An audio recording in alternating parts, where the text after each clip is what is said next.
Kumbuka ndoto zako. Je, umewahi kusikia kama umeshindwa kabisa, kama kila mtu anakudhania wewe ni kichaa? Hivi ndivyo alivyohisi Steve Jobs kabla ya kuwa Steve Jobs unayemfahamu. Hii ni hadithi ya mvulana aliyeachwa na wazazi wake, akawa yatima, lakini akazaa kitu kilichobadilisha ulimwengu. Steve Jobs alikuwa kijana mdadisi. Hakwenda chuo kikuu kwa muda mrefu, lakini alikuwa na kipaji cha kuona mambo tofauti.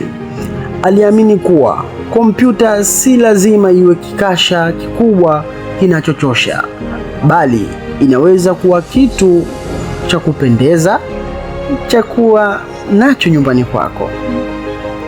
Pamoja na rafiki yake kwenye karakana ndogo ya nyumbani kwa wazazi wake, walizindua kampuni ya Apple.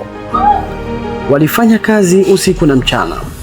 Mwaka 1976 walizindua kompyuta yao ya kwanza, Macintosh, kompyuta iliyokuwa na picha ya alama, sio maandishi tu. Ilikuwa ni mageuzi makubwa katika ulimwengu wa kompyuta. Steve alikuwa bado kijana, lakini alikuwa tajiri na maarufu. Lakini ndipo tukio la kushangaza likatokea. Alikuwa amemleta mkurugenzi kutoka kampuni maarufu ya Pepsi, mtu mzima mwenye ujuzi. Lakini wakati kampuni ilipokuwa inakuwa, wanaume hao wakubwa wakamwona Steve kama mdogo sana, asiye na utaratibu. Walimwambia, Steve, wewe ni tatizo la kampuni hii. Na siku moja Steve Jobs alifukuzwa kazi katika kampuni yake mwenyewe aliyoanzisha kwa mikono yake mwenyewe. Fikiria uchungu wake. Alikuwa ameshindwa mbele ya dunia nzima, lakini Steve hakukaa nyumbani kulia.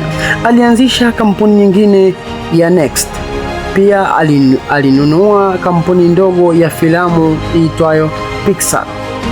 Huko Pixar alitengeneza filamu ya kwanza ya katuni kwa kompyuta, yani Toy Story. Alikuwa akionyesha kuwa bado ana kipaji. Wakati huo huo, Apple ilikuwa inapotea.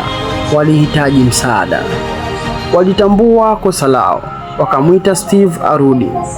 Na aliporudi alileta wimbi jipya la mageuzi.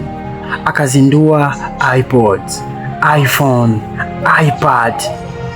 Vifaa hivi havikuwa tu vya teknolojia, vilikuwa sanaa, vilikuwa ndoto yake iliyotimia.